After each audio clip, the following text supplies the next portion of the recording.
Bem-vindos ao Dor em Dose, o podcast de saúde da Rede Dor, seu canal ideal para assuntos relacionados à sua saúde e de sua família. Eu me chamo Flávio Cury, sou cardiologista e coordenador do Centro de Estudos do Hospital Copstar. No episódio de hoje, falaremos sobre sexualidade e disfunção erétil, com a presença de Henrique Rodrigues, que é urologista e membro titular da Sociedade Brasileira de Urologia. Bem-vindo, amigo Henrique. Muito obrigado pelo convite. Bom dia. Doutor Henrique, nós homens todos temos um fantasma sobre a gente, né? Que é a disfunção erétil. É sempre uma preocupação. Melhorou de um tempo para cá com o surgimento de novas drogas, né? Mas eu queria te perguntar uma coisa importante. O estilo de vida influi na disfunção erétil? Influi. A gente tem vários trabalhos hoje que mostram que você levar um estilo de vida saudável, fazer exercício, controlar alguns fatores como diabetes, colesterol, atividade física regular, dieta mais regrada, tudo isso tem um impacto na saúde masculina. E a saúde sexual e a disfunção erétil também estão relacionadas a isso. Que bom. Então, a coisa é se cuidar mesmo, né, Antônio? Agora, hoje, como eu falei anteriormente, né, queria te perguntar, existem vários medicamentos para a disfunção erétil, né? Você podia citar assim rapidamente quais são e qual é o melhor, qual é o pior, o que você acha? Então, a gente tem 3 tipos de tratamento, basicamente, para a disfunção erétil. Primeiro, a gente tem o tratamento a respeito de estilo de vida, que é o controle das outras doenças. A gente pode falar disso adiante. Mas, especificamente para a disfunção erétil, a gente tem 3 tipos de tratamento. A gente tem o tratamento com drogas orais, e aí, assim, não existe um remédio melhor do que o outro. Existe muito essa discussão no consultório do paciente vir perguntar: mas o remédio A não é melhor do que o B? Não tem muito um ser melhor do que o outro. Eles têm perfis diferentes, no sentido de que alguns demoram mais para fazer efeito, mas fazem efeito por mais tempo. Outros fazem efeito mais rápido, mas também o efeito é menos duradouro. Você pode fazer um remédio que você toma todo dia, e aí você não precisaria, vamos dizer assim, escolher tanto o momento para ter relação, e você pode fazer, se você não tem uma atividade sexual tão frequente assim, você pode fazer um remédio, e essa atividade ainda for mais planejada, você pode fazer um remédio que você toma somente nesses momentos.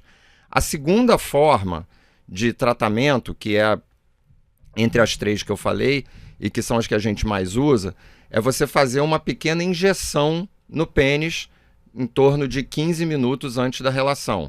Essa injeção é de um componente que promove uma dilatação dos vasos do pênis e dá ereção. A princípio, é uma coisa que todo mundo, quando a gente fala, você vai ter que fazer uma injeção no pênis. Injeção e pênis são palavras que não deveriam estar na mesma frase, mas a verdade é que não é uma coisa muito menos complexa e dolorosa do que se imagina. É um método que já existe há muito tempo, que funciona muito bem e que, quando os homens se adaptam a isso, alguns usam esse tipo de tratamento durante muitos anos. E a terceira forma de tratamento é uma forma cirúrgica, que é a colocação de uma prótese dentro do pênis. Sobre a injeção, eu tenho uma dúvida. Alguns pacientes perguntam sempre para mim: é verdade que cria fibrose da cicatriz dentro do pênis se você usa com muita frequência? Isso é verdade? É verdade, essa é uma das complicações.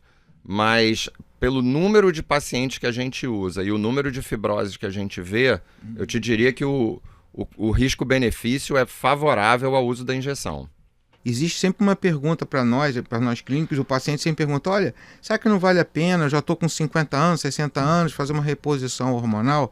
O que você pode ajudar a gente nisso? O que você pode esclarecer? Então, a reposição hormonal, como o próprio nome diz, ela é uma reposição. E você só repõe aquilo que está em falta. Então, a reposição e as terapias, de modo geral, com testosterona, viraram uma espécie de panaceia. Ou seja, acha-se que repor testosterona serve para todo mundo e que isso vai curar todos os males da humanidade. Quem tem indicação de reposição de testosterona são os homens que a gente dosa testosterona. A testosterona está baixa na dosagem laboratorial e, além dela estar baixa, ele apresenta sintomas de que tenha a testosterona baixa. Uma coisa que é interessante a gente notar que quando a gente olha aquele referencial do laboratório e que vai de 280 até 800, mais ou menos, dependendo do laboratório que a gente usa, tem homens com 280, 290, 300 de testosterona e que estão muito bem e que não precisam de reposição. Ainda que o normal do laboratório seja nessa faixa de 280, a gente considera, para reposição, a gente considera valores um pouco maiores, entre 300 e 350. Mas como eu falei anteriormente, tem pacientes que estão com 250, ou 280, 300 e que estão muito bem. Esses pacientes não precisam ser repostos. Passou a existir uma crença de que você fazer a testosterona, as pessoas vão se sentir melhor, vão ganhar mais massa muscular e tal, mas a gente não tem estudo de segurança de uso de testosterona nesse cenário.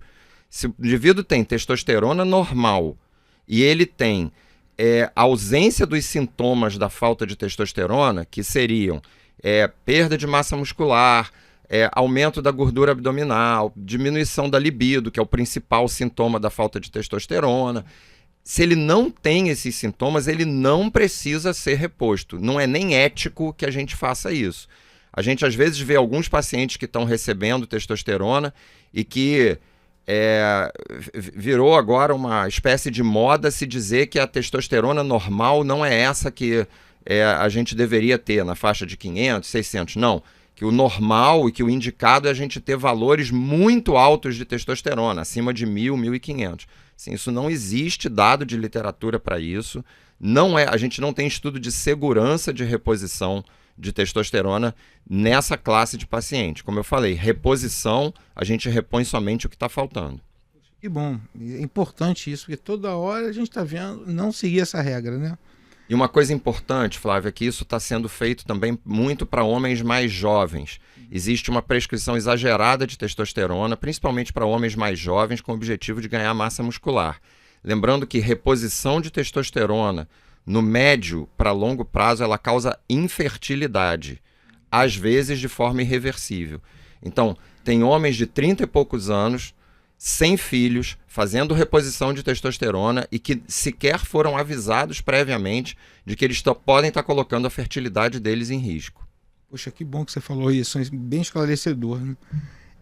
Agora, doenças sistêmicas e doença sistêmica pode estar associada à disfunção erétil, você já mais ou menos falou, mas o que você tem para dizer para a gente quais são as mais relevantes nesse quadro? As mais relevantes são doença coronariana, hipertensão e diabetes, e síndrome metabólica, os componentes da síndrome metabólica de modo geral. Gordura abdominal aumentada, aumento do colesterol ruim, triglicerídeo alto, insulina alta, açúcar descontrolado, tudo isso está relacionado à disfunção erétil. E isso é uma coisa muito interessante que a gente vê no consultório. O paciente ele chega com uma glicose alta, com insulina alta, com colesterol descontrolado, sedentário, obeso, e aí ele pergunta assim, mas por que eu tô com essa disfunção erétil?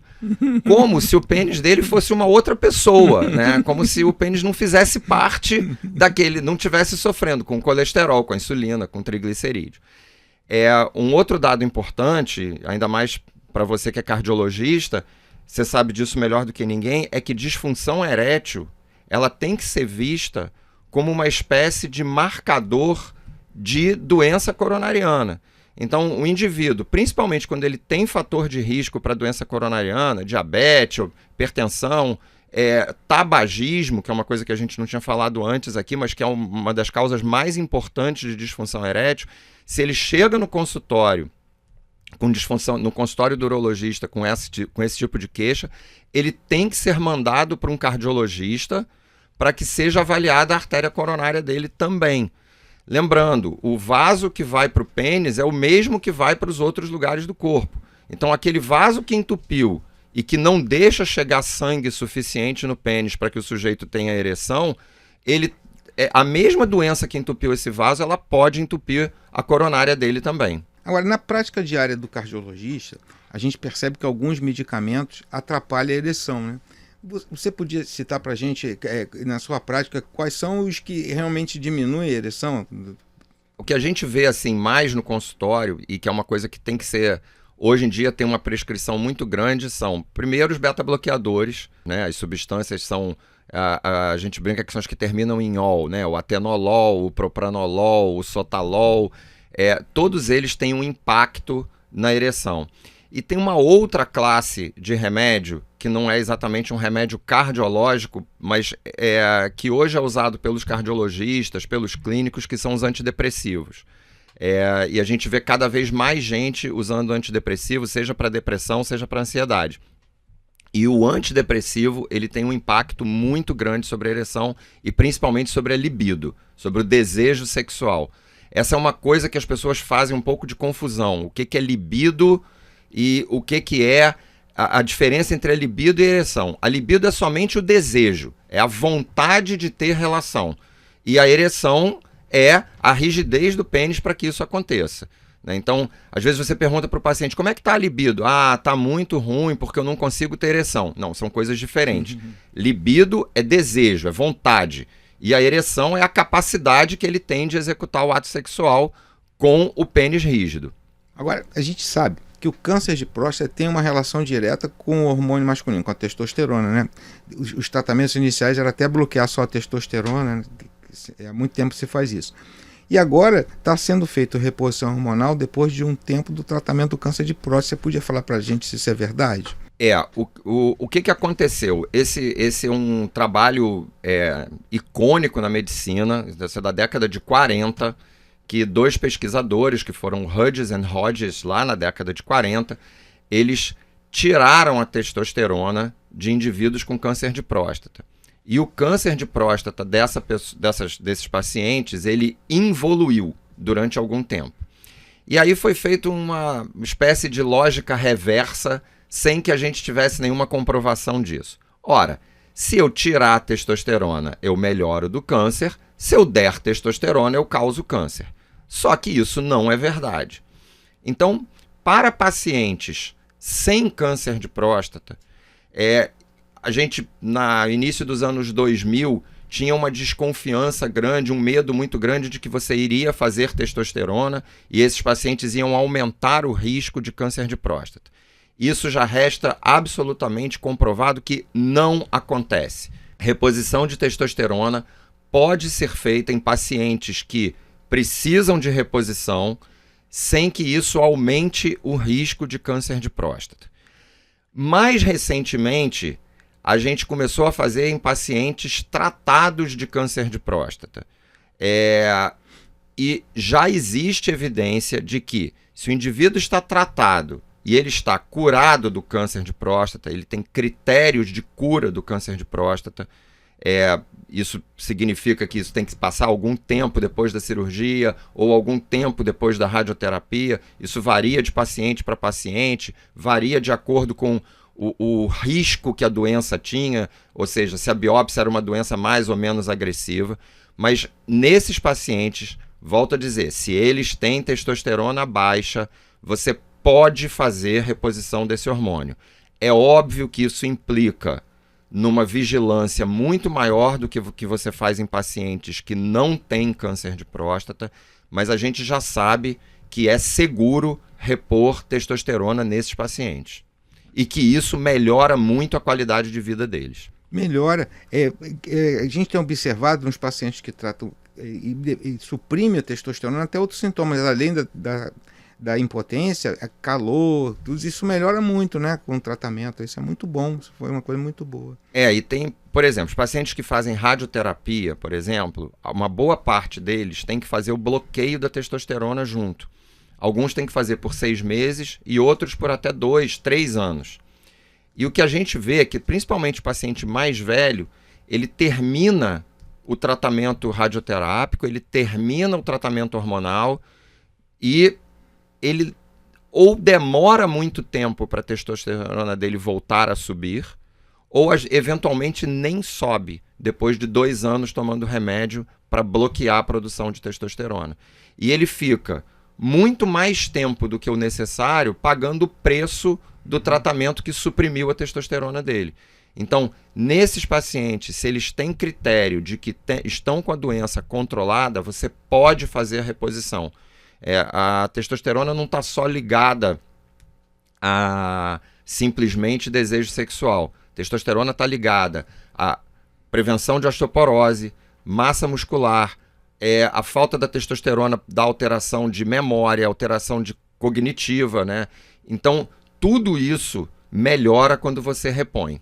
Doutor Henrique, foi tudo muito bom. Eu queria te perguntar uma coisa. Se você quisesse me deixar uma mensagem final para os nossos ouvintes, o que você diria, assim, uma mensagem mais importante de todas? Eu acho que a mensagem mais importante de todas é que disfunção erétil, como a gente falou no início, tá ligado a um estilo de vida saudável. Então, eu ouvi uma frase uma vez que dizia que se exercício físico fosse um comprimido, seria o único remédio que todo mundo teria que tomar. Então, eu acho que a mensagem que fica é estilo de vida saudável, controlar os seus exames no que diz respeito a glicose, colesterol, insulina, manter o corpo saudável e praticar exercício e não fumar. Muito bom, doutor Henrique. Muito obrigado. Finalizamos por hoje mais um episódio do Dor em Dose, o podcast de saúde da Rede Dor. Esperamos ter colaborado nas suas dúvidas ou acrescentado informações valiosas para a prevenção, o cuidado e o tratamento de doenças. Siga as redes sociais da Rede Dor. Inscreva-se no canal e acompanhe todos os episódios do Dor em Dose pelo Spotify e YouTube. Um grande abraço e até breve.